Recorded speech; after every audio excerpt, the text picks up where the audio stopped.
Hola, ¿qué tal? Muy buenas tardes. Me da mucho gusto saludarlos y darles la más cordial bienvenida a esta primera conferencia que hemos preparado para ustedes como parte de los trabajos del diplomado que ofrecemos el Tecnológico de Monterrey y FEMSA para la comunidad de periodistas y comunicadores que se encuentran en toda América Latina. Nos da mucho gusto el entusiasmo y el compromiso que han demostrado hasta ahora, trabajando activamente a través de la plataforma educativa, compartiendo con sus compañeros y con las tutoras que muy amablemente les acompañan y les atienden en este proceso formativo. Mi nombre es Karina Martínez y les doy la más cordial bienvenida desde el Tecnológico de Monterrey, agradeciendo hoy su presencia. Como ustedes saben, estamos viviendo hoy día un proceso pues de ahí está muy convulso el tema en diferentes países de América Latina. Ya estudiaron parte de los contenidos en el módulo 1 y me parece que esta conferencia nos va a ayudar a comprender un poquito más a profundidad pues cuáles son las causas y qué es lo que ha estado sucediendo en los últimos años. Y este cambio de época que estamos viviendo en la región y las perspectivas que hay para el futuro. Para ello tenemos a una invitada muy especial que ustedes ya conocen porque es nuestra coordinadora académica del diplomado, pero también es tutora y ha desarrollado los contenidos del módulo 1 y hoy día dictará la conferencia América Latina, cambio de época y perspectivas de futuro. Me voy a permitir leer una breve síntesis de su currículum, de su biografía, para que la conozcan un poquito más a profundidad. La doctora Lucrecia Lozano es doctora en Sociología con mención honorífica de la UNAM y maestra en Historia del Arte con mención cum laude por la Universidad Iberoamericana.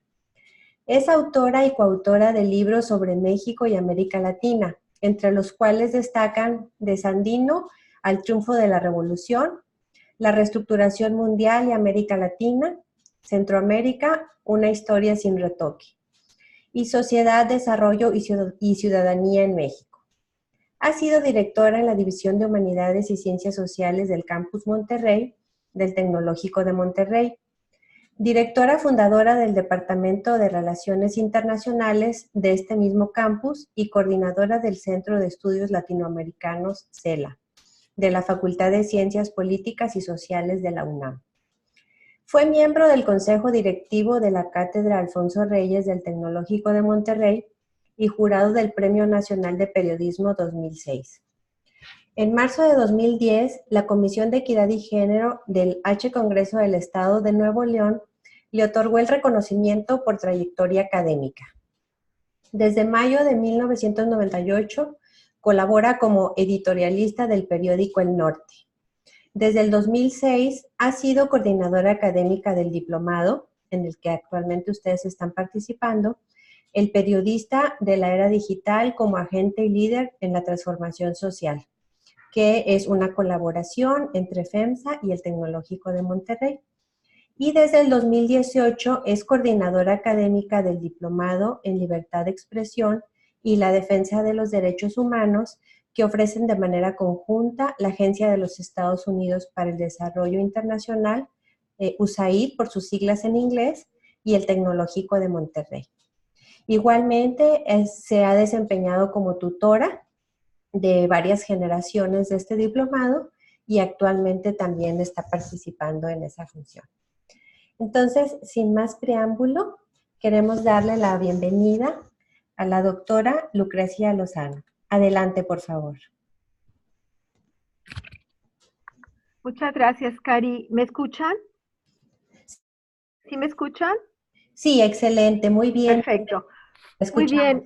Gracias, Karina, por la presentación y la bienvenida a esta primera conferencia que hemos organizado para los colegas estudiantes de esta generación, la 11ª generación del diplomado, y pues me da mucho gusto saludarlos a todos y a todas, esperando que esta hora y media que vamos a compartir nos permita abrir un espacio de reflexión sobre el acontecer de América Latina en los momentos actuales, para lo cual pues he preparado esta intervención, esta videoconferencia que he titulado América Latina, cambio de época y perspectivas de futuro. En realidad me siento muy contenta de tener la oportunidad de compartir este espacio con ustedes, porque en las últimas semanas, el último mes, varios países de la región se han cimbrado con una serie de movilizaciones y protestas políticas que abren espacios de reflexión muy nuevos sobre el acontecer regional. Entonces, sin más, quisiera plantear los contenidos de esta conferencia.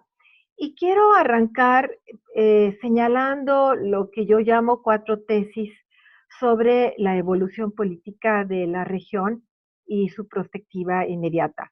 Sí quiero precisar que tendemos cuando hacemos análisis sobre América Latina y el Caribe, tendemos a trazar grandes líneas y grandes reflexiones compartidas por la región, y es válido porque como región, y ustedes ya lo leyeron en los contenidos del módulo 1, hemos compartido una serie de ciclos, procesos, desde nuestra vida independiente, incluso anteriormente a la vida independiente.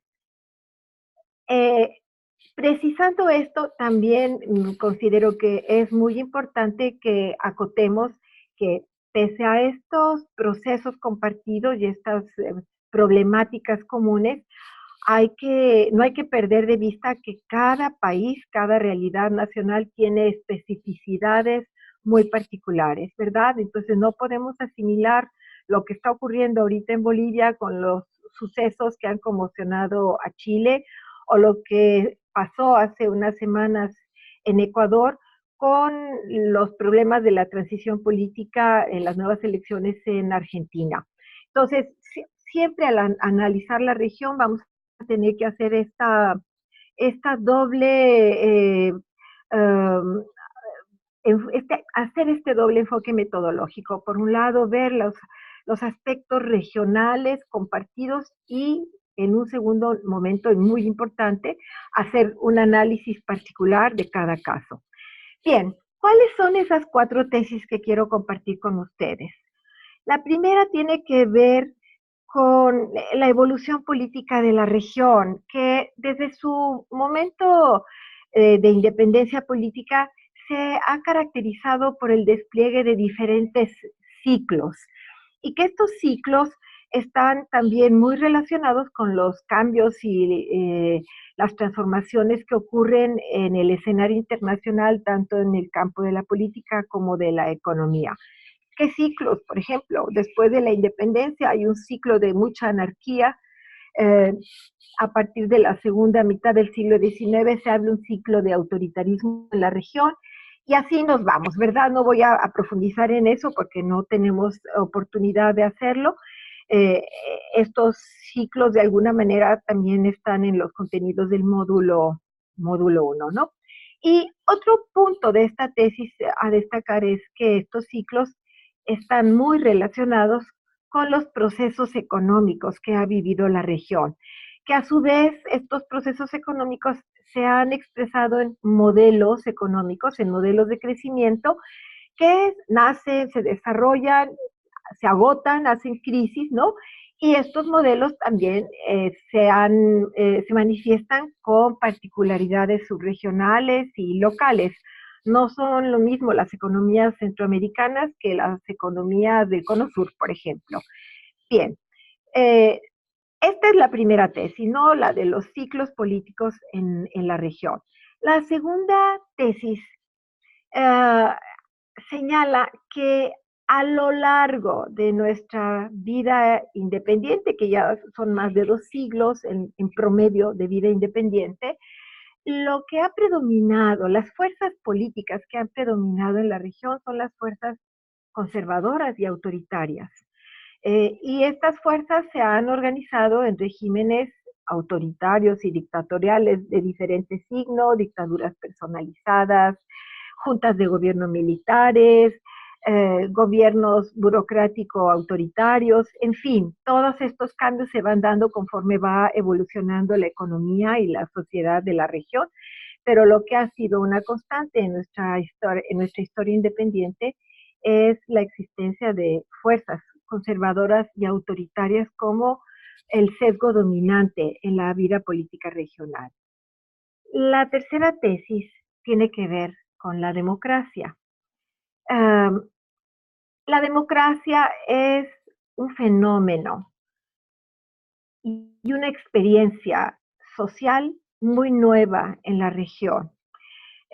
Podemos decir que de manera generalizada para todos los países de la región, haciendo excepción de Cuba, la democracia hace acto de presencia como tendencia regional apenas en los años 80 del siglo pasado. Y este desarrollo que se fue expandiendo en los países, en el conjunto de los países del área, el último de ellos en hacer su transición democrática plena fue México en el 2000, con las elecciones que quitaron del gobierno al Partido Revolucionario Institucional y abrieron la alternancia en el Poder Ejecutivo. Bien, esta experiencia democrática como tendencia reciente, 30 años de democracia tenemos en la región aproximadamente, eh, se conoce como, tiene un nombre, tiene una denominación y se conoce como el ciclo de las transiciones democráticas en América Latina. Un ciclo muy complejo en donde no está nada asegurado como en ningún escenario político a nivel global. La democracia puede estar ahora y desaparecer, como ocurrió en Europa durante la Segunda Guerra Mundial. Pero ahorita seguimos insertos en este ciclo de transformación política democrática en la región.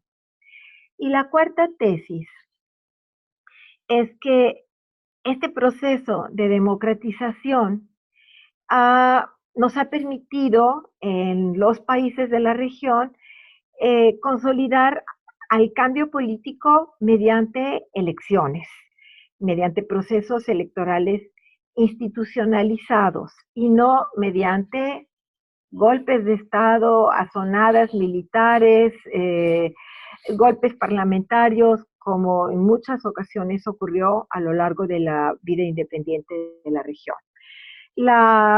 Nuestra vida democrática, sin embargo, es joven, no está en muchos países, no está completamente consolidada y está sometida a muchas presiones y a muchas tensiones, como las hemos estado detectando recientemente en los sucesos que han ocurrido en Chile o en Ecuador o en Bolivia, en donde las instituciones políticas propias de la democracia, que son los partidos políticos, los procesos electorales, parecieran por momentos rebasadas por la movilización social espontánea, pacífica o violenta, ¿verdad? Porque eso es otro elemento que estamos detectando en los procesos políticos de crisis que hay ahora. No son en su totalidad procesos políticos pacíficos, ha habido estallidos de mucha violencia y de mucha destrucción. Y esto está relacionado con nuestra cultura democrática, en donde es una cultura todavía inacabada, no hay mucha experiencia en algunos países de lo que es la participación en una vida democrática, y esto toma generaciones, o sea, no, la cultura democrática no se impone por decreto, es un proceso que tiene que ver con construcción de ciudadanía, con educación, con incorporación de la sociedad a los beneficios económicos propios de una democracia. Y si esto no se cumple a cabalidad, pues tenemos un déficit de cultura democrática y sociedades que buscan la solución de sus problemas no siempre a través de los canales institucionales de la democracia, sino por otras vías. Eh, Otro factor que tiene que ver con la calidad, la profundidad y la extensión de nuestra democracia, además de esta inacabada cultura democrática y los problemas de la desigualdad social y la pobreza, es que todavía existe una cultura política y social en nuestras sociedades en donde aflora el clientelismo o hace acto de presencia la corrupción y su hermana, que es la impunidad. Y la prevalencia de este tipo de prácticas determina que la confianza social no aflore, no se desarrolle, no crezca. Y bueno, que la confianza social hacia las instituciones se vea sustituida por otro tipo de elementos, la duda, el cuestionamiento, una crítica que a veces se agota en sí misma y no termina de profundizar y enriquecer la práctica de la democracia. Y otro elemento también que es relativamente reciente, tendrá unos 20, 25 años, es el incremento de la violencia y la inseguridad en muchos países de la región, problema que está relacionado con la pobreza y la exclusión social, pero también con la emergencia de fuerzas criminales que han ido ganando terreno en la vida social y que a veces también copan a las estructuras políticas, las sobornan, las ponen sobre las cuerdas, ¿verdad? Y esto genera un ambiente social que dificulta el avance democrático. Muy bien, quiero hablar rápidamente de algunos antecedentes que nos permiten entender lo que está sucediendo actualmente en la región y que están relacionados con los procesos internacionales a los cuales estamos cada vez más vinculados, ¿no? Recordemos que a finales de la década de los 80 concluyó el sistema de la Guerra Fría que durante muchas décadas, después del final de la Segunda Guerra Mundial, determinó las relaciones políticas y también económicas internacionales. Ese fin de la Guerra Fría que puso término a la competencia estratégica entre los bloques comunista y occidental o capitalista, provocó cambios estratégicos y geopolíticos muy, muy importantes, que se sumaron a tendencias que en el mundo occidental se venían desarrollando. ¿Cuáles eran esas tendencias? Bueno, por un lado, la expansión del libre mercado y la globalización que se venían desarrollando desde finales de los años 70 en las economías más desarrolladas. Y por otro lado, estos cambios políticos que se empiezan a registrar en América Latina con las transiciones democráticas, que es un gran ciclo. Este ciclo de la democratización tiene que ver con América Latina en los 80, pero también en la década anterior tiene que ver con cambios políticos importantes en países mediterráneos de Europa, en donde Portugal, España y Grecia, que estaban hasta esos momentos gobernados por regímenes militares, cambian e inician un proceso de democratización. Entonces, este ciclo de las transiciones democráticas inicia en estos países europeos, que estaban muy atrasados en ese momento, se continúa con el ciclo de las transiciones democráticas en América Latina y con el fin de la Guerra Fría vamos a encontrar que el ciclo se continúa, se proyecta hacia las naciones del ex bloque comunista, en donde la mayoría de ellas se inserta en este proceso de democratización, con muchos déficits en algunos casos, pero bueno, lo que prevalecen son democracias electorales, con con problemas como en el caso de Rusia, en donde hay un mantenimiento del gobierno de Putin, una reproducción de este gobierno y mucha represión hacia las fuerzas de la oposición, pero el cambio sigue siendo en ese país y en los del ex bloque comunista un cambio a través de procesos electorales. Entonces, en los 80 tenemos, por un lado, que la democracia liberal como sistema político se impone a nivel internacional. Y por otro lado, el libre mercado y la globalización siguen impulsándose con mucha pujanza, porque también los países del ex bloque comunista se van a incorporar a esta dinámica de libre mercado y posteriormente van a ser seguidos por China, que sigue con un sistema comunista. Muy bien. Entonces, ¿qué sucede en la década siguiente, en la década de los 90?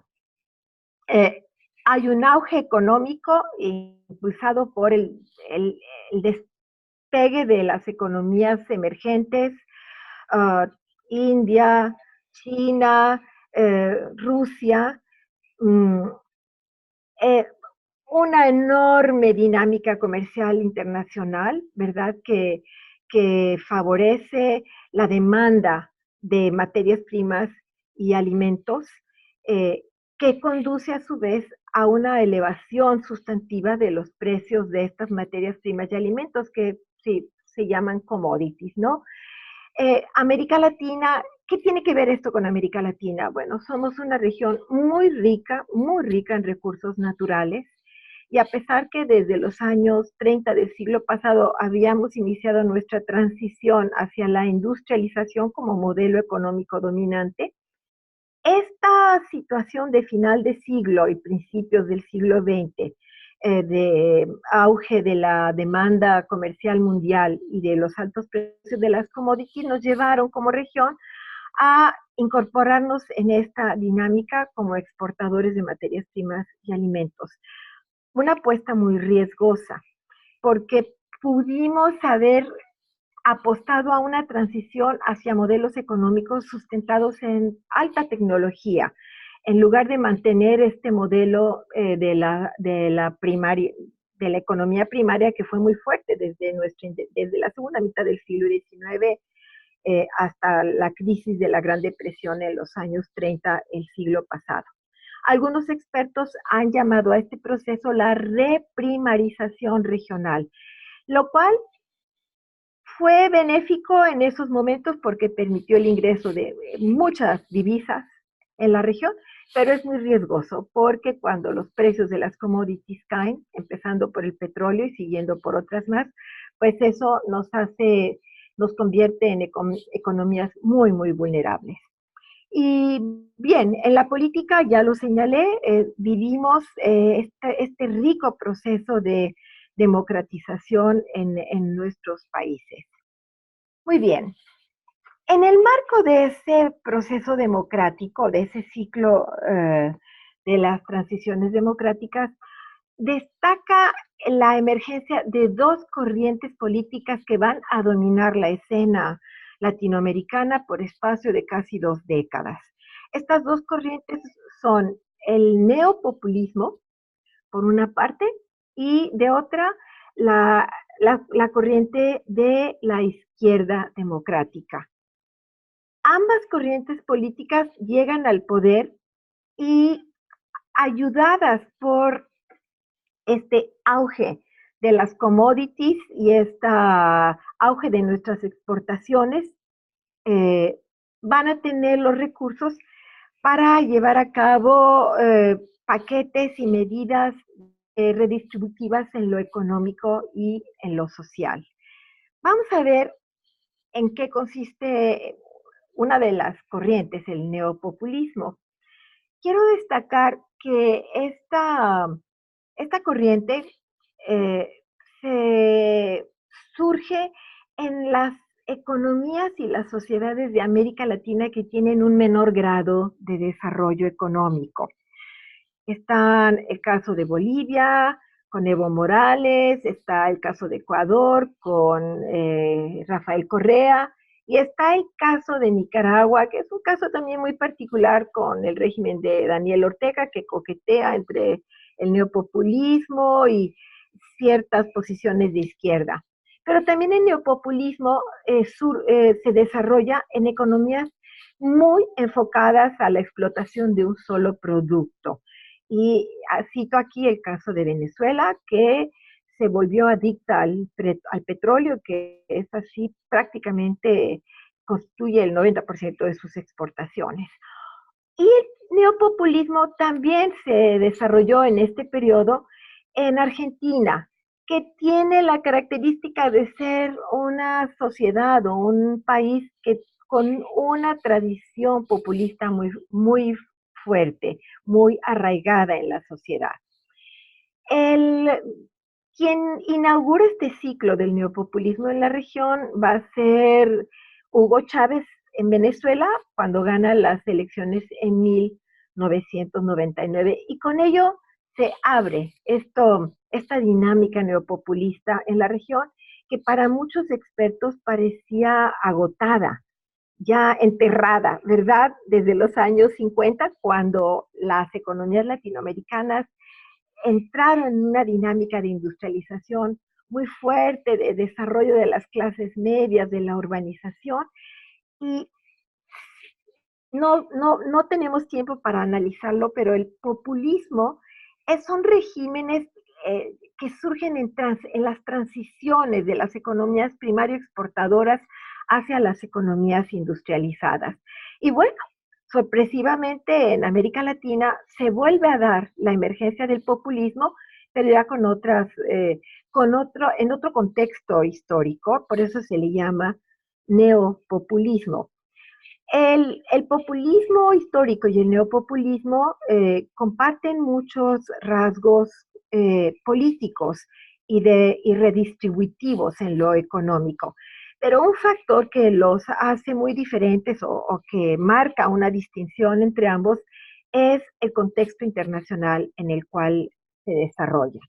Mientras que el neopopulismo nace y madura en el marco de la globalización y la expansión de la economía de libre mercado en la región, el populismo latinoamericano que nace en los años 30, fue 30, 40, 50, fue producto de la Gran Depresión y el impacto que esta tuvo en las economías primario exportadoras latinoamericanas, que provoca la crisis de la Gran Depresión va a provocar en las economías industrializadas de Europa, Estados Unidos, a que baje la demanda de los productos primarios y que se desarrollen políticas muy proteccionistas, que es un elemento que estamos viendo también ahorita en el contexto internacional, el proteccionismo de Donald Trump o el Brexit en Gran Bretaña, que replican un poco de alguna manera estas tendencias que se dieron hace poco menos de un siglo con la Gran Depresión, pero en el contexto de una economía ya muy globalizada, que es muy complejo zafarse soltarse de las amarras de la globalización. Vemos aquí algunas imágenes de los líderes neopopulistas que han ocupado las presidencias de sus países: Hugo Chávez en Venezuela, Nicolás Maduro, que sucedió a Hugo Chávez tras la muerte de él en 2013, Rafael Correa, que dejó de ser presidente ya hace casi 2 años y que ahorita está exiliado en Europa. Hay una serie de denuncias políticas contra él. Cristina Kirchner, que siguió en el gobierno al mandato que tuvo su esposo y que ahora regresa tras el triunfo de la fórmula electoral entre ella y Alberto Hernández. Ella aparece como vicepresidenta en esta fórmula, y Evo Morales, que apenas este fin de semana renunció a la presidencia que ocupaba en Bolivia después de haberse llevado elecciones en ese país. Si quieren eso, luego lo discutimos un poquito más adelante en los temas ya de coyuntura, ¿verdad? Entonces, estos son los líderes más destacados de la corriente neopopulista. ¿Qué rasgos tiene el neopopulismo y que en algunos aspectos se asemeja al populismo histórico? El poder político es muy personal, el poder político se asienta en la figura de un líder. Y normalmente en los populismos los líderes son muy carismáticos, tienen una capacidad de oratoria, las masas los siguen, son líderes que ejercen una enorme atracción por su discurso, por sus acciones, por su figura de las masas, ¿no? Y estos líderes caudillos, neopopulistas, desarrollan una relación muy directa con el pueblo. Ellos siempre se van a dirigir a las masas populares como yo y el pueblo. Y esto me quiero llamar la atención porque la relación no se da a través de las instituciones, a través de un sistema institucional democrático, sino es una relación directa entre la persona del líder y el pueblo.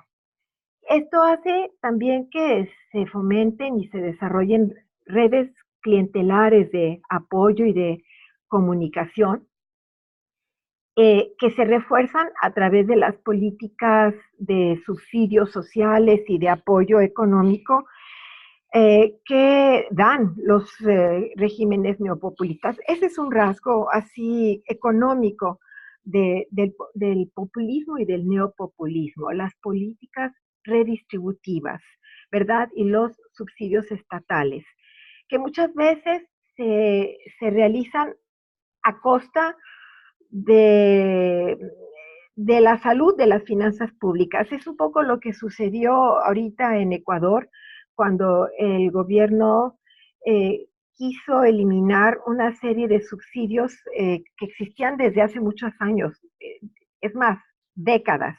El subsidio a los combustibles en Ecuador tenía casi 4 décadas de existir, y estos subsidios pues van abultando el déficit fiscal y al tratar de llevar a cabo políticas de ajuste para nivelar el déficit fiscal, viene un costo social muy alto, porque es cierto, la sociedad se acostumbra a los subsidios, a los precios controlados, y cuando los gobiernos quieren cambiar este tipo de políticas económicas, a veces la población las resiente y las acepta, pero otras veces, ¿qué es lo que está sucediendo últimamente?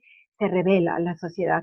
Porque, por ejemplo, lo que sucedió en Chile con el intento de aumento de las tarifas del transporte subterráneo, el metro, que era un aumento que equivalía, si mal no recuerdo, a algo así como a 5 centavos de dólar.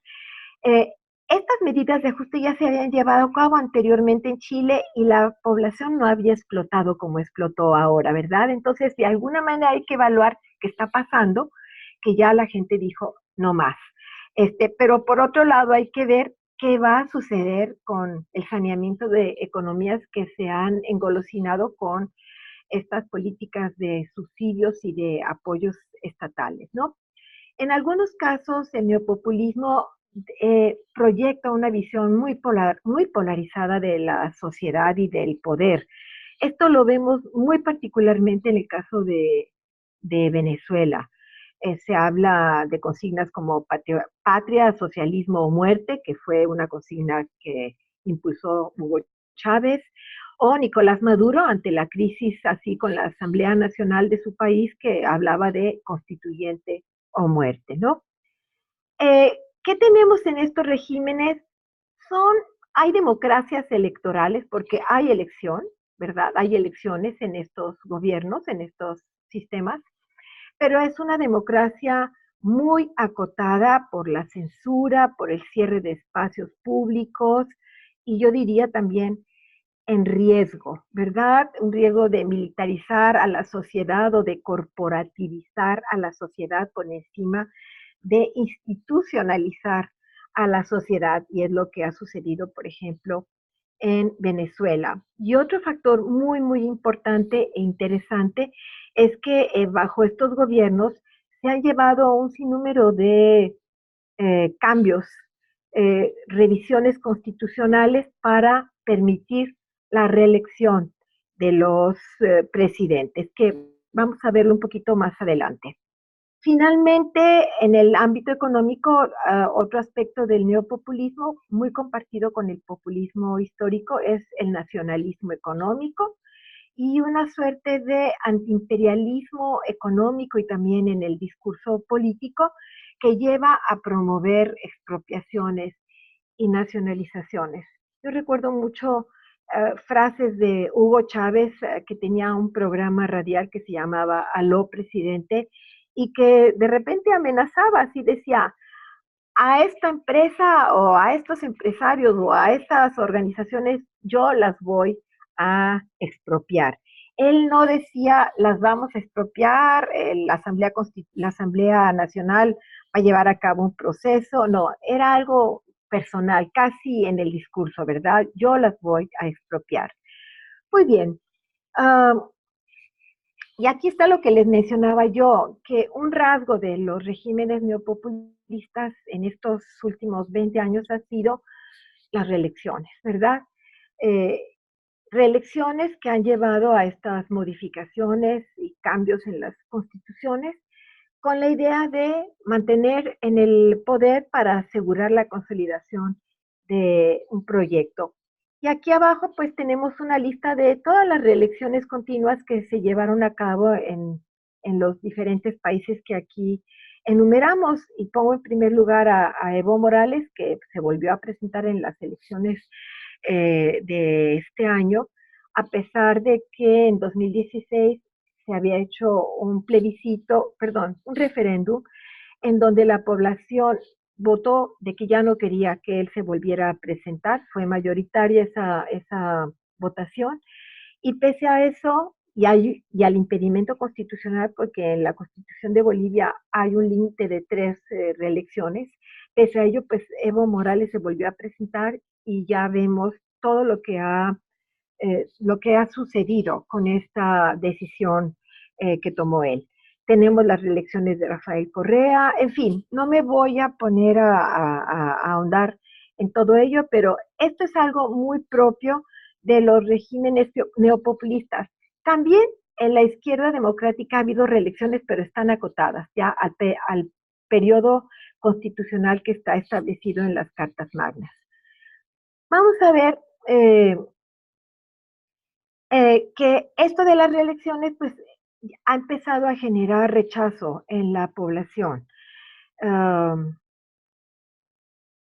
Las reelecciones fueron exitosas cuando coincidieron con los años exitosos del boom económico, ¿verdad? Pero a partir de 2014, 2015, hemos vivido una debacle en los precios de las materias primas y los alimentos, y con esto pues se acabó la gallina de los huevos de oro que para algunos de estos gobiernos permitió tener los recursos para realizar sus políticas de inversión y redistributivas.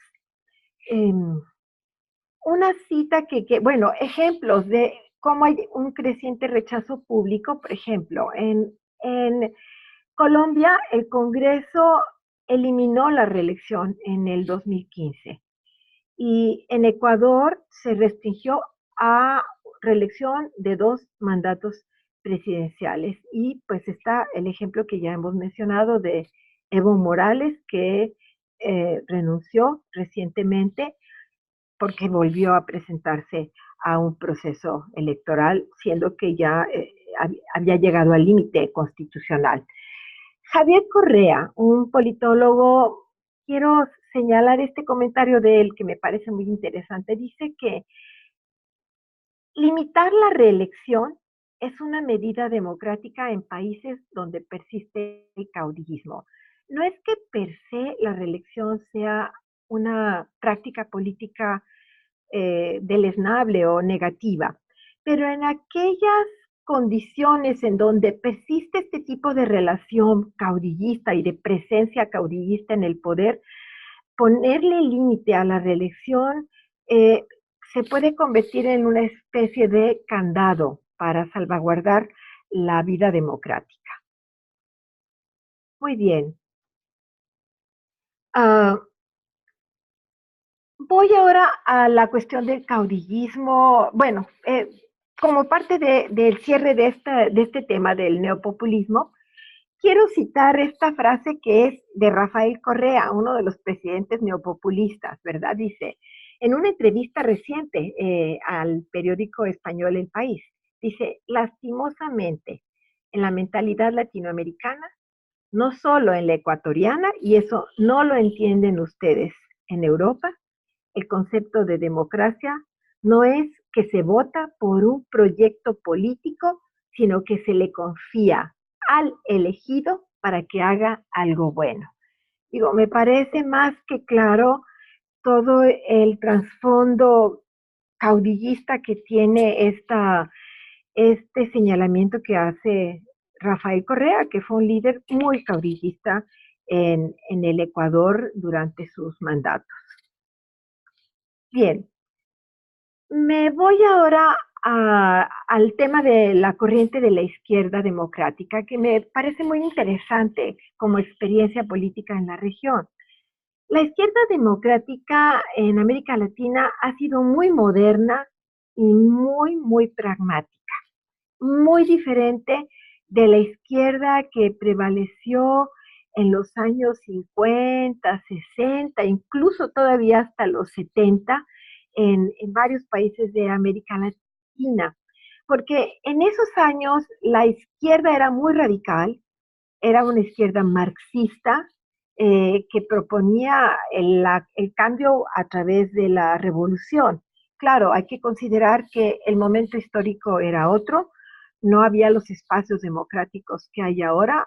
Nuestros países generalmente estaban dominados por dictaduras muy represivas y esto pues llevó a esta polarización política. Pero la izquierda actual, la izquierda llamada democrática, además de que es muy moderna, es muy pragmática porque no habla ni de lucha de clases ni de marxismo, habla de justicia social, ¿sí?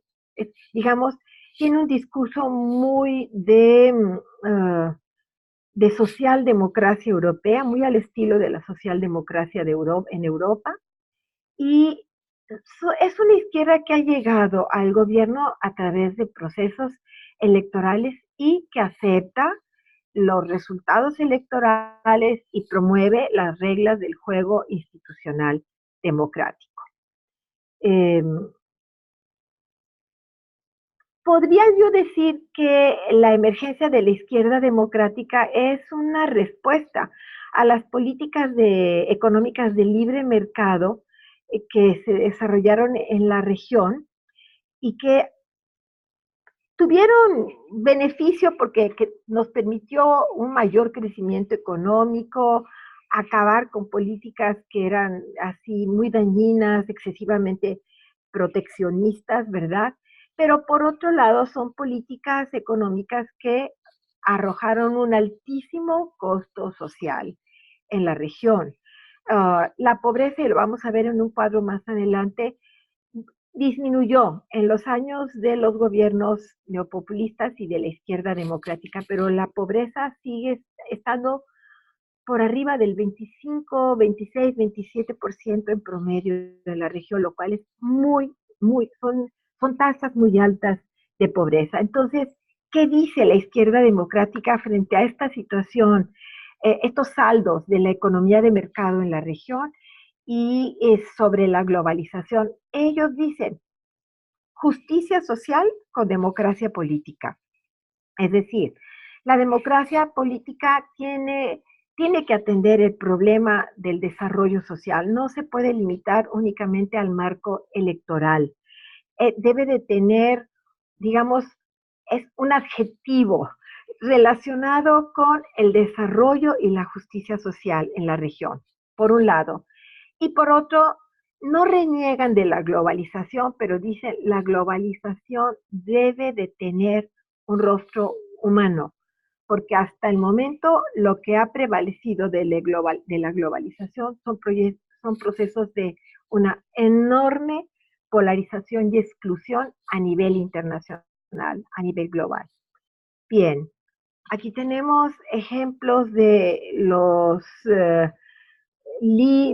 presidentes de esta corriente de la izquierda Democrática, en Uruguay José Mujica, Michelle Bachelet, que repitió 2 periodos en Chile, a la cual le sucedió el actual presidente Sebastián Piñera, a Lula da Silva en Brasil, que recién en estos días acaba de salir de prisión después de estar detenido un poco más de un año acusado de corrupción y malversación de fondos, y Dilma Rousseff en Brasil, que fue sucesora del gobierno de Lula da Silva y que recibió un impeachment que la retiró del gobierno un año después de haber sido reelegida.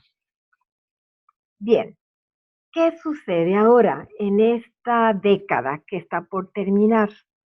Pues es una década de crisis y esta crisis se expresa en la falta de crecimiento económico, no solamente en América Latina, sino en general a escala global, en la polarización política y el descontento social. O sea, es una década compleja. Uh, la crisis que estamos viviendo es sistémica y global, no es una crisis coyuntural que tuvo lugar en los países de la zona euro o que tuvo lugar en Norteamérica, es una crisis del sistema económico global.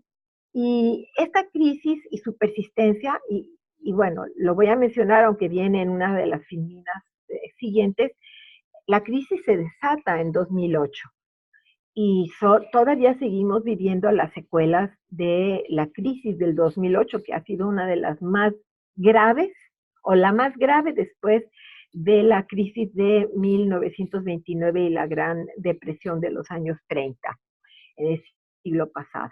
Entonces, esta crisis está dando lugar a un cuestionamiento crítico tanto de la democracia liberal como de la economía de mercado en diferentes partes del mundo.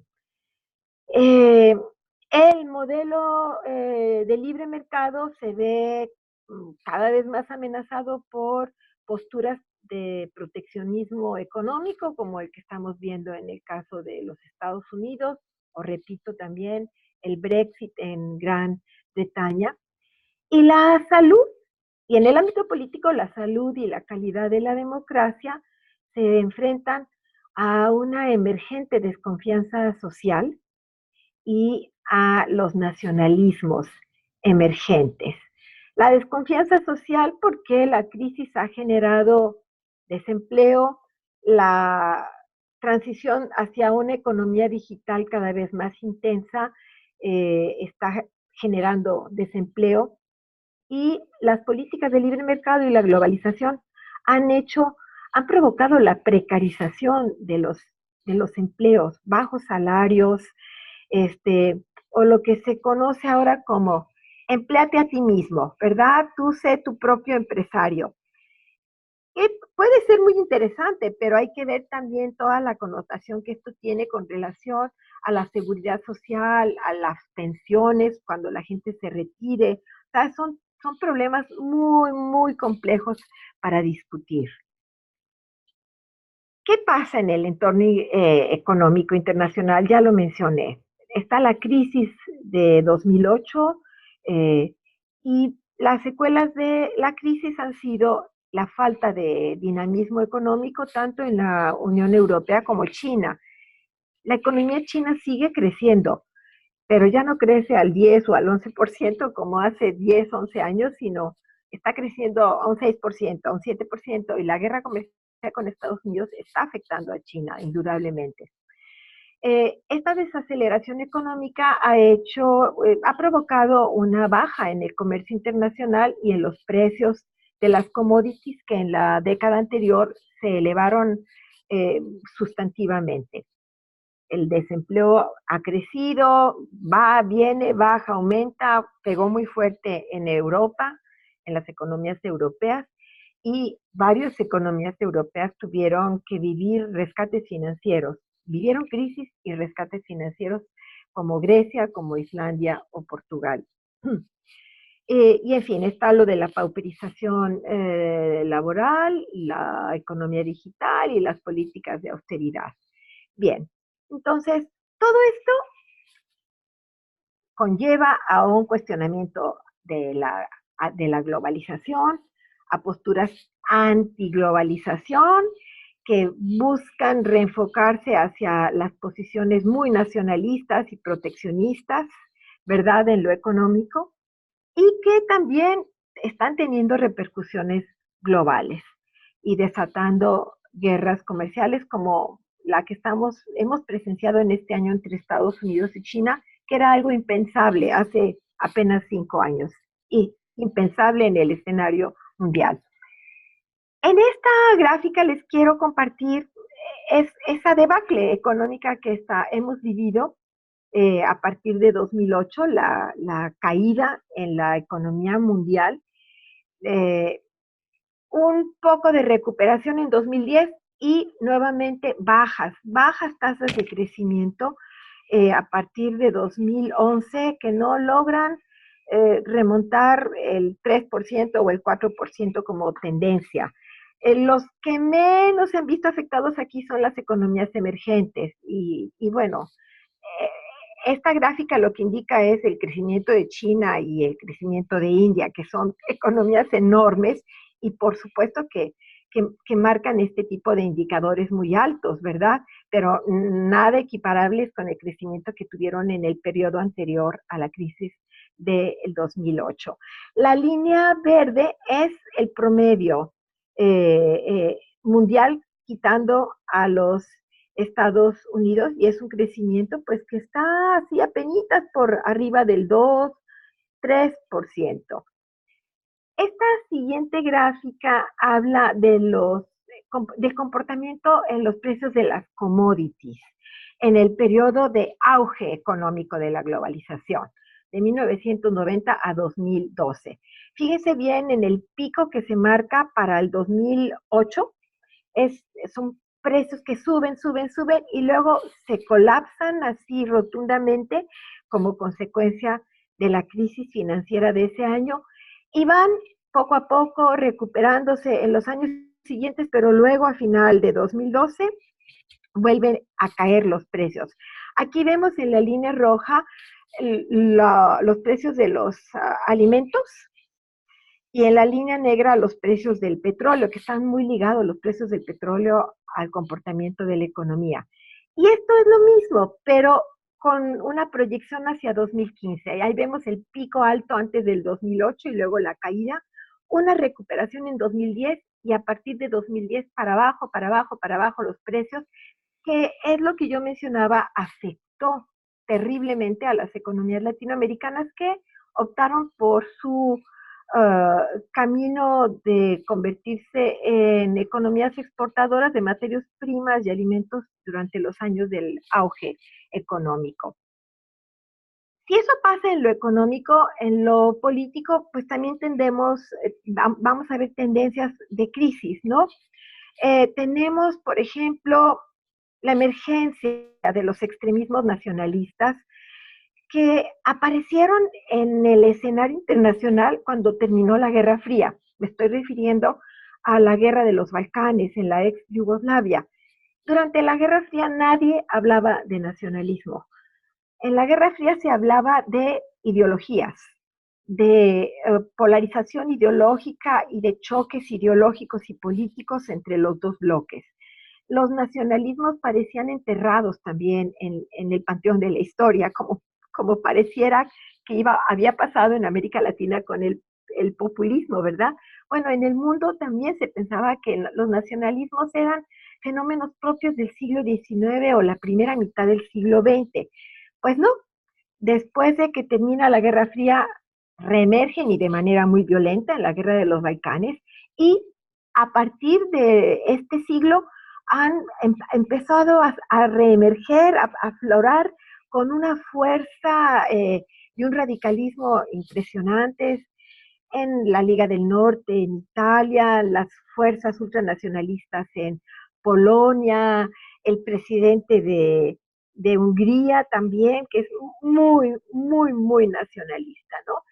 Y junto con esta emergencia de los nacionalismos tenemos también la intensificación de la polarización política, en donde pareciera que vemos así un escenario internacional en donde las fuerzas de derecha y ultraderecha siguen creciendo, siguen ganando posiciones, acaban de ganar en las elecciones en España. Vox, que es una fuerza de ultraderecha, ganó más posiciones en el Parlamento, ¿no? Y estas fuerzas de derecha y ultraderecha tienen, además de un perfil nacionalista, también un perfil muy populista, apelan, abogan por las masas, son anti-inmigración 100% y anti-globalización.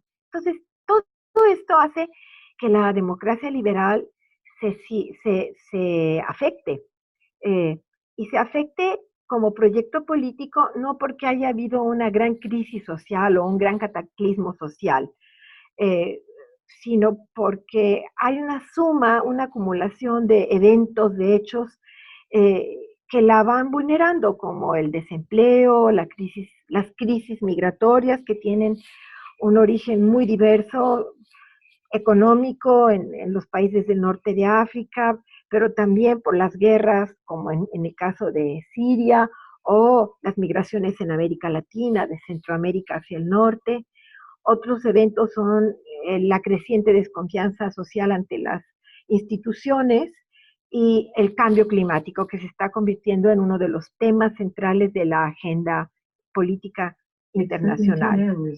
Muy bien, entonces esta situación lleva a que afloren las posturas nacionalistas y hay aislacionistas que se oponen al multilateralismo, en donde dicen, yo resuelvo las cosas por mi cuenta, y no me interesan los organismos multilaterales. Es un poco la postura de Donald Trump en los Estados Unidos, que dice, me salgo del acuerdo, me voy a salir de la OMC, no se ha salido todavía, me retiro de ACNUR, ¿verdad? La Comisión de Naciones Unidas para los Refugiados, o me retiro del Pacto contra el Cambio Climático. Entonces, pareciera que los instrumentos multilaterales también empiezan a estar vulnerados frente a posturas políticas que los rechazan y que asumen una visión muy, muy unilateral. Entonces, en resumen, podríamos decir que el estado de bienestar y el contrato social de la posguerra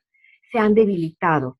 El estado de bienestar que permitió la recuperación económica después de la Segunda Guerra Mundial y con políticas sociales muy interesantes, con una economía social de mercado muy rica en los países nórdicos, ¿verdad? Pues en el escenario de Occidente son temas que empiezan a hacer agua. ¿Qué pasa en América Latina? ¿No?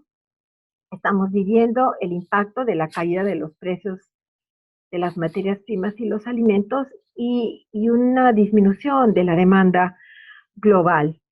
Eh, y lo que sucede es que como en el periodo anterior hubo crecimiento y hubo redistribución del ingreso, que permitió a los sectores medios engrosar, crecer más e incorporarse al mercado, y que mejoró las condiciones de vida de sectores de la población, eso está generando expectativas sociales y políticas que parece que no están siendo atendidas adecuadamente por la clase política. Pareciera que estamos frente a un reclamo de que la clase política es ciega, está engolosinada con su discurso, con su proyecto, y no es capaz de utilizar un termómetro para sentir lo que está sucediendo en la sociedad. Y un poco es lo que pasó en el caso de Chile. Chile, que era presentado como la economía más boyante de toda la región, con altos índices de crecimiento, con mejora en las condiciones sociales de la población, porque eso es real, pero en Chile sigue habiendo una enorme desigualdad social, ¿sí? En donde el 1% más rico tiene un ingreso de 3 millones de pesos, no recuerdo ahorita los datos, frente al 50% de la población que tiene un ingreso precario, si lo hablamos en dólares. Más adelante están esos datos que quiero compartirles, ¿no? Entonces, hay la sensación de que la clase política no escucha, o no entiende, o no tiene capacidad de atender las demandas sociales. Y pues esto está dando lugar a una creciente desafección social hacia la clase política. Eso por el lado de la política. Por el lado económico, estamos viviendo un proceso similar al que han vivido muchas sociedades en Europa. La precarización de los salarios que hay en América Latina son muy pobres, son muy bajos y están también muy relacionados con el modelo económico que tenemos, porque no es un nuestras economías no están asentadas en la producción de alta tecnología.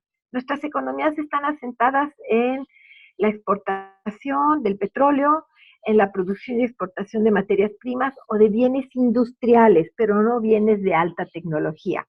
Y al no haber esto, pues los salarios no suben. Los salarios suben cuando están relacionados con una producción económica que hace que los salarios se eleven y el tipo de producción predominante en la región no lleva a eso. Si le sumamos la flexibilidad laboral que genera el libre mercado, en donde ya no hay estos paraguas de protección que hubo anteriormente a través de los sindicatos, a través de los contratos colectivos de trabajo, entonces encontramos a una clase trabajadora muy, muy desprotegida, bajos salarios, flexibilidad laboral, contratos que te dan contratos durante 11 meses y un mes se acaba, esperan a que se pase ese mes 12 y te vuelven a contratar, entonces no estás acumulando algún tipo de prestaciones o de antigüedad que te puedan beneficiar. Las pensiones también se privatizaron, antes eran los gobiernos los encargados de las pensiones, ahora te dicen, haz tu afore, haz tu fondo para el retiro, tú inviértele a tu cochinito para que cuando te toque jubilarte tengas buenos recursos, pero en Chile es parte de la crisis que vive ahora el país. Los pensionados dicen, ¿con qué ahorro? Si tenemos salarios tan precarios, ¿qué tipo de ahorro podemos hacer para poder tener pensiones dignas que nos permitan vivir eh, con esperanza de vida más alta que hace 30, 40, 50 años? La gente ahora en América Latina vive más años y se jubila a los 60 o 65, entonces te toca vivir una buena parte de tu vida ya en declive por la edad, con salario, con pensiones muy limitadas, ¿no? Entonces, todo esto en el contexto de que la pobreza y la desigualdad social eh, siguen siendo una realidad indiscutible. Y lo que hemos visto en esta década es un ascenso creciente de las fuerzas conservadoras y de derecha, que han ido ocupando el espacio político que antes ocuparon los regímenes neopopulistas y la izquierda democrática. Estos son los datos más recientes de la situación de la pobreza en América Latina. En, en, um, en el cuadro izquierdo están los porcentajes y en la parte derecha está por números absolutos, los millones de personas. Me quiero ir a los porcentajes. Fíjense, en el 2002, 44.5% de la población de América Latina vivía en pobreza. Unos años después, gracias al crecimiento económico y las políticas redistributivas, bajó la pobreza al 33.6%. Y quizás el año más bajo de porcentajes es 2014, al 27.8%, pero a partir de ese momento la pobreza vuelve a crecer, se vuelve a incrementar, rozando casi al 30% en la región, y es como estamos actualmente. Y esto que vemos aquí es una fuente de inconformidad y de malestar social indiscutible, porque como dice la Comisión Económica para América Latina es la región del mundo más desigual. Somos pobres, pero además somos extremadamente desiguales, porque en África hay pobreza, pero en África hay pobreza, pero no hay las tasas de desigualdad que hay aquí en la región. Y aquí lo que tenemos es que hay muchos pobres y una concentración de la riqueza, una concentración del ingreso muy fuerte, ¿no? En un contexto de pobreza que no logra bajarse del 30% del total de la población. Esto se expresa políticamente en el cambio político que les mencionaba. No me gustan este tipo de figuras, de mapas, porque pudieran sonar como muy lineales. Aquí está América Latina cuando estaba dominada por la izquierda y los rojos, ¿verdad? Y abajo por otro tipo de fuerzas. Pero lo quise compartir porque nos ayuda a visualizar de alguna forma el cambio político en la región. En 2002, 2000, no, finales del siglo XX, perdón, y principios del el siglo XXI, pues dominaban las fuerzas progresistas en América Latina, vamos a llamarlas así genéricamente, ¿no?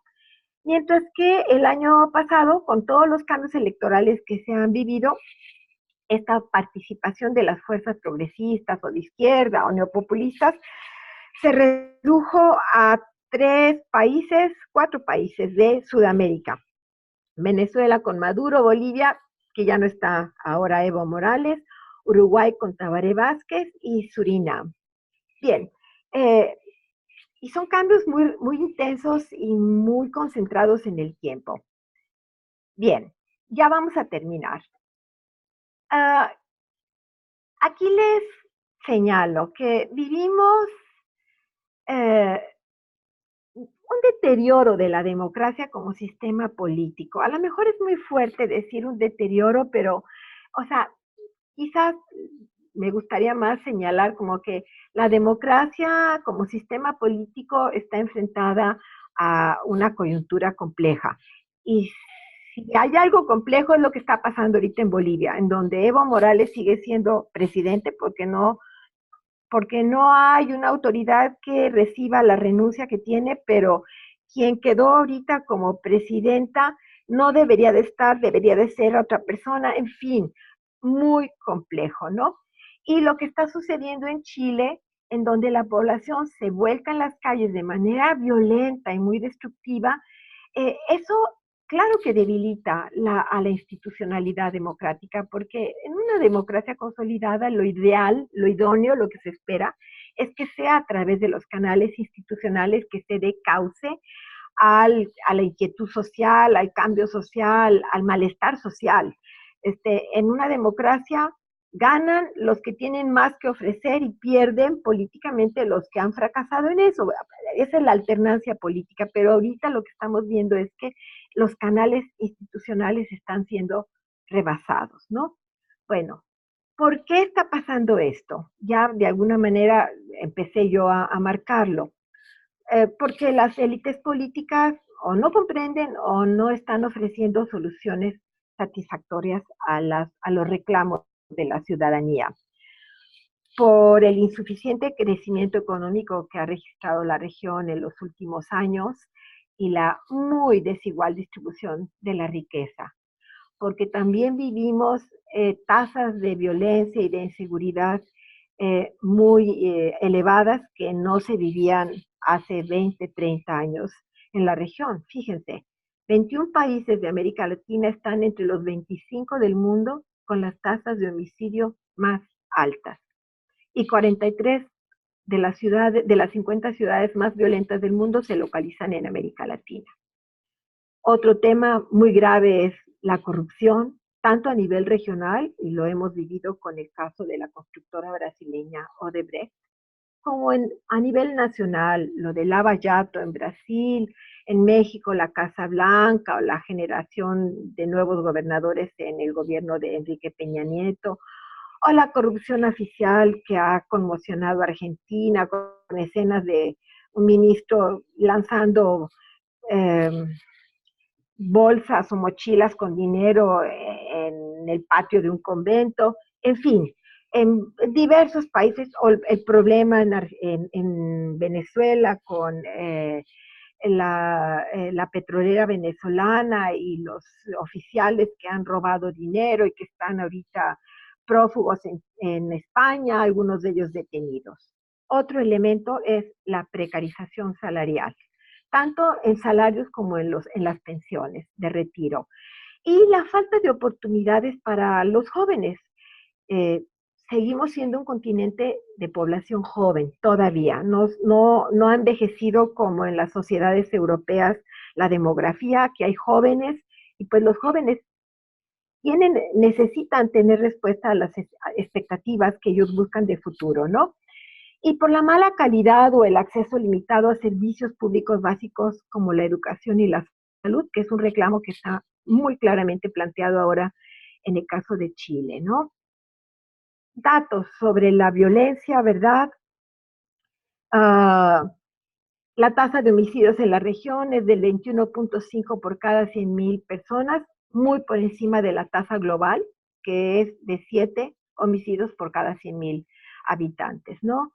Y uno de cada 4 asesinatos en el mundo que se cometieron en América Latina y concretamente en estos países: Brasil, México, Colombia y Venezuela. Y aquí una imagen de jóvenes mareros de la Mara Salvatrucha, esta banda que se origina en California, de inmigrantes salvadoreños que luego son deportados a El Salvador y que ahora se ha convertido en un fenómeno centroamericano, el de las bandas, las maras, ¿verdad? En Honduras, en El Salvador, en Guatemala. Un cuadro sobre las tasas de homicidios, en donde vemos los países en color naranja o rojo, es en donde se registran las tasas más altas, y en color azul, que son los países del cono sur de América del Sur, en donde por ahora pues hay un registro más bajo, y en el caso de Nicaragua, de Costa Rica, Panamá y países del Caribe. El problema de la corrupción. Transparencia Internacional publicó su índice de percepción de la corrupción 2017 con datos de 2016, en donde señalaba de un total de 176 países, qué países de América Latina se ubican en los 40 primeros lugares, y estamos muchos países de la región, ¿verdad?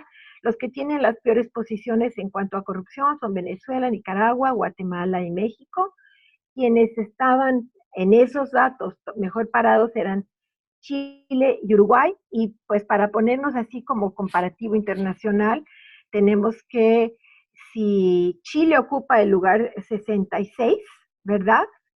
Y Uruguay el 71, el mejor ejemplo mundial son Dinamarca, Nueva Zelanda, Finlandia y Suecia, varios de los países nórdicos y Nueva Zelanda. Esto es información de Odebrecht, no quiero ahondar en ello para no tomar más tiempo, pero fueron muchos los países salpicados por la corrupción que promovió la constructora brasileña, empezando en el norte por México y terminando en el sur con Argentina. Y esos son los sobornos que pagó la constructora a políticos, ¿verdad?, a funcionarios públicos y empresarios a cambio de prebendas licitaciones para construir en esos países. Bien, ¿qué tenemos?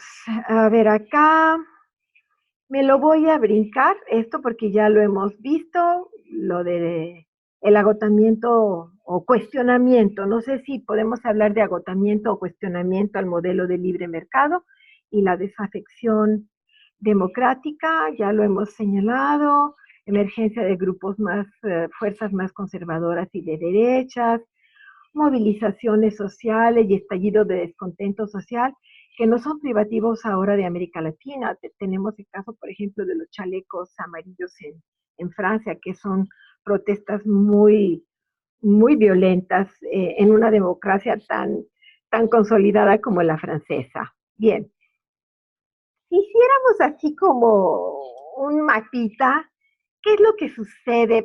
¿Por qué se erosiona la democracia? Bueno, porque hay insatisfacción social, hay problemas sociales no resueltos, y eso detona el malestar social, la indignación social, que da lugar a una desconfianza en las instituciones encargadas de resolver los problemas, y que a su vez puede generar dos tipos de respuesta, aunque esto suene muy esquemático, ¿verdad? Porque puede haber otras opciones, pero aquí marco dos tipos de respuestas y muy polarizados. Descontento social de la democracia y hacia la democracia y la indiferencia social, lo que una u otra respuesta provoca una erosión de la democracia. Y bien, ¿qué es lo que nos espera o qué es lo que tenemos? En mi opinión, vamos a presenciar una polarización política en la región entre diversas posiciones progresistas, neopopulistas y de izquierda que están tratando de organizarse en el Grupo de Puebla, y que están volviendo a ganar políticamente, como en el caso de Argentina, que volvieron los peronistas al gobierno, y Lula da Silva ha sido liberado en Brasil y ya está saliendo a la calle diciendo vamos a pelear por ganar nuevamente el poder en Brasil y a derrotar a las fuerzas de derecha. Este sería una parte de la ecuación y la otra sería fuerzas conservadoras y populistas de derecha, que van desde Lenin Moreno, Iván Duque en Colombia, que son posiciones más conservadoras, hasta posiciones muy, muy radicales de derecha, como la de Jair Bolsonaro en Brasil. Las manifestaciones que estamos viendo combinan expresiones que van desde movilizaciones pacíficas legítimas y que tienen como fondo la resolución de problemas sociales y políticos no resueltos en la región, pero también estamos viendo el estallido de protestas muy violentas que van acompañadas de mucha destrucción y de mucho vandalismo. Con esta filmina termino. Estamos viviendo un cambio político muy fuerte en la región, muy impredecible. Hace 2 meses no nos imaginábamos que estos cambios o estas crisis iban a ocurrir. Estamos frente a un panorama muy incierto, en donde la perspectiva está sometida a muchas tensiones que responden a causas locales y específicas, pero también pueden dar lugar a intervenciones o injerencias de fuera, externas. Y lo interesante es que por ahora estas protestas aún no plantean una demanda autoritaria, no están diciendo que regresen los militares al poder, que pongan orden o que resuelvan los problemas. No es esa la demanda de las protestas y las movilizaciones sociales, sino hay un reclamo político de solución a problemas no resueltos, que son problemas estructurales, que son demandas sociales acumuladas también, pero también a expectativas de participación política que tiene la población que se incorporó a esta dinámica económica en los últimos años. Y el gran reto de las democracias regionales que tenemos como democracias es atender y resolver esas demandas sociales sin debilitar las bases de la existencia del sistema democrático, que puede ocurrir si se recurre a la represión, a la tentación de reprimir para sofocar el descontento social, o permitir que la incapacidad o la falta de perspectiva política de parte de las élites políticas haga que las protestas y las movilizaciones sociales rebasen a las instituciones democráticas, como ahorita está pasando, pero de manera esporádica, no de una manera permanente. Bien, con esto termino y pues con esta cita de una alcaldesa de Chile, de una comuna periférica, en donde dice, y lo dice una líder política, nos sentimos chilenos de segunda categoría, de segunda clase. Nosotros no tenemos nada, los humildes siempre pagan las consecuencias de todo y eso es penoso. Bien, pues me termino la intervención para dar pauta a algunas preguntas, así lo que alcancemos en estos 10 minutos que nos quedan. Cari. Claro que sí, muchas gracias por esta interesante charla, esta presentación, que me parece ha sido de gran interés para quienes nos están escuchando desde diferentes países. Y bueno, procedo a leer las preguntas que nos han llegado. La primera desde Colombia nos la envía Natalia Martínez y dice, ¿qué pasa con el populismo de derecha? ¿No existe esta tendencia? En Colombia los analistas hablan de populismo en el gobierno de Álvaro Uribe, que es de derechas. Y también pregunto por el caso de Brasil, Lula da Silva. Bien, el populismo puede tener esta doble perspectiva, una perspectiva de izquierda, como los neopopulismos latinoamericanos de los últimos tiempos, o puede tener una expresión muy conservadora, muy de derecha, como podemos poner el ejemplo en América Latina de Jair Bolsonaro, que apela a las masas y que tiene una base importante, pero con un discurso anti igualdad de género, con un discurso que a la violencia dice a los violentos en las favelas hay que matarlos, hay que armar a la población para que los mate, en lugar de ir a la resolución del problema de raíz. Populistas de derecha es el gobierno actual en Polonia, que se me va el nombre del presidente, o el presidente de Hungría, que también es un populista de derecha. Entonces, el populismo puede tener este doble perfil, un populismo inclusivo, que habla de derechos de las mayorías, habla de tolerancia, habla de inclusión, o un populismo de derecha que es racista, que es anti-inmigración, que es clasista, ¿verdad?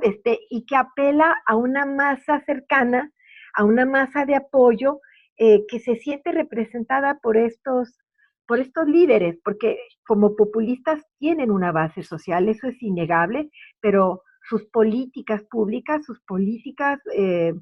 sobre todo las sociales y las políticas sociales, no tienen esta perspectiva inclusiva que tiene el populismo de izquierda. Bien, espero, pues, Natalia, haber respondido, y si no, luego en el chat que vamos a tener, porque se va a abrir un espacio en el foro de colaboración para que podamos seguir con este intercambio, espero poder ahondar un poco más en esta respuesta. Bien, muchas gracias.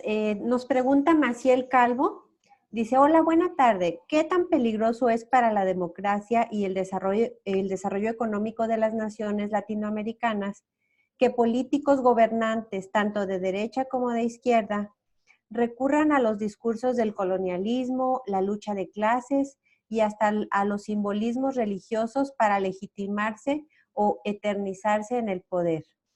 ¿Por qué América Latina no puede evolucionar y permite que los poderes fácticos, crimen, líderes religiosos, figuras morales, proliferen? Bien, con relación al discurso y a los símbolos, el populismo echa mano a ese tipo de elementos para reforzar sus políticas. Y lo hace saltando el marco institucional, en lugar de decir, vamos a canalizar las inconformidades o la energía o las políticas públicas que yo quiero desplegar, que vamos a canalizarlas institucionalmente, se recurre mucho al manejo de un discurso muy directo a una relación muy personal. Y ese es un rasgo del populismo, es yo como fulano de tal, no como presidente, que es una institución la presidencia, sino yo como fulano de tal, yo Hugo Chávez, yo Nicolás Maduro, yo Andrés Manuel López Obrador, o Rafael Correa, Evo Morales, yo me dirijo a ustedes, el pueblo me debo a ustedes, y se generan símbolos para dar fortaleza a este discurso, pero son símbolos que se desarrollan al margen de las instituciones, y ese es el riesgo del populismo y el riesgo de la democracia, porque los populismos actuales han llegado a través de esquemas de elecciones democráticas dentro del sistema democrático, pero una vez que llegan al gobierno, sus políticas y su actuación pueden ir minando las bases institucionales. Cari, la segunda parte de la pregunta era ¿cuál? Si me la puedes repetir, por favor. Sí, claro. Pregunta, ¿por qué América Latina no puede evolucionar Ujú. y permite que los poderes fácticos, entre paréntesis, crimen, líderes religiosos, figuras morales, proliferen? Yo creo que en el fondo de esto es, está la desigualdad histórica que ha imperado en la región y que ha impedido, que ha evitado que grandes mayorías tengan acceso a los beneficios del desarrollo a través de la educación, a través de la salud. Cuando nosotros tenemos sociedades que incorporan a su población a los beneficios del desarrollo económico, tenemos sociedades que van generando ciudadanía participativa. Pero cuando esto no se da o es difícil que se desarrolle y beneficie al conjunto de la sociedad, entonces estos mecanismos se van perpetuando en el cuerpo social para, para dar lugar a mesianismos políticos o autoritarismos políticos eh, que reprimen y controlan la inconformidad social. Ejemplo, las dictaduras en el pasado latinoamericanas o estas posturas mesiánicas, populistas, que son casi como iluminadoras de que yo voy a resolver los problemas de la sociedad. La sociedad, los problemas de la sociedad no los resuelve una persona. Los problemas de la sociedad los resuelve la sociedad cuando abre canales de incorporación y va resolviendo las necesidades sociales de las mayorías. Yo siempre digo, a lo mejor hay sociedades que les gusta tener muchos pobres, porque cuando hay muchos pobres, pues tiene salarios muy bajos, ¿verdad? Y muchos beneficios para los que sí tienen recursos. Pero es una trampa, porque tener tantos pobres a la larga es un lastre que te impide crecer y madurar como comunidad, como sociedad y competir en igualdad de condiciones con otras sociedades a nivel global, ¿verdad? Entonces, para mí, la raíz de fondo de todo esto es este esquema de desigualdad política, económica, social, de ingresos, que a veces tiene connotaciones de tipo étnico o de tipo racial, que no me gusta hablar del concepto de raza, pero por ponerle alguna denominación, y que se va perpetuando y eso va debilitando a las sociedades y cerrándoles sus posibilidades de dar un brinco hacia el desarrollo y un desarrollo continuado. ¿Mm? Muy bien, muchas gracias. Pues hemos recibido una gran cantidad de preguntas, nos da mucho gusto esta interacción. El tiempo en este momento pues se nos ha terminado, pero bueno, queremos agradecerle a Sofía Paredes, a Claudia Cerezo, a Rubén Migueles, a Jesús Hernández, a Tlaolín Preciado, otra vez a Jesús Hernández, a Evelyn Olvera, a Natalia Martínez, que nos hayan enviado las preguntas. Las mismas van a ser resueltas a través del foro de colaboración que vamos a aperturar el día de mañana y para que pues la doctora Lucrecia Lozano nos haga favor de interactuar y seguir este diálogo tan enriquecedor a través de ese medio. Le agradecemos mucho y bueno, algo que nos quiera decir para cerrar la sesión. Cari, pues agradecer como siempre, a FEMSA y al TEC que nos abran esta oportunidad de poder desplegar estas videoconferencias con nuestros colegas periodistas que se han inscrito al diplomado y colegas de otras generaciones. Agradecerte a ti, a Ricardo Flores, su apoyo. Preguntarte también por cuánto tiempo va a estar abierto el foro de colaboración para poder continuar la interacción y las respuestas con los periodistas a través de la plataforma. ¿Hasta cuándo? ¿Se abre mañana y se cierra cuándo? Sí, lo vamos a mantener abierto durante una semana completa para que haya la posibilidad de que dialoguen y que puedan compartir ahí si tienen otras preguntas y demás. Y Claro. también comentarles que vamos a compartir el video de esta conferencia y la presentación en el área de recursos del módulo 1 para que esté disponible y que puedan consultarla posteriormente, y también a quienes no pudieron estar presentes por cuestiones de horario, también puedan escucharla y también puedan interactuar durante esta semana a través del foro de colaboración. Muy bien, Cari, pues muchas gracias. Entonces, esperamos que se suba pronto la presentación, ¿verdad? Para que puedan, ahorita que está todo caliente en la región, para que tengan oportunidad de verla y seguir con esta discusión, ¿ok? Claro que sí, con mucho gusto. Pues Entonces, gracias a todos y hasta la próxima.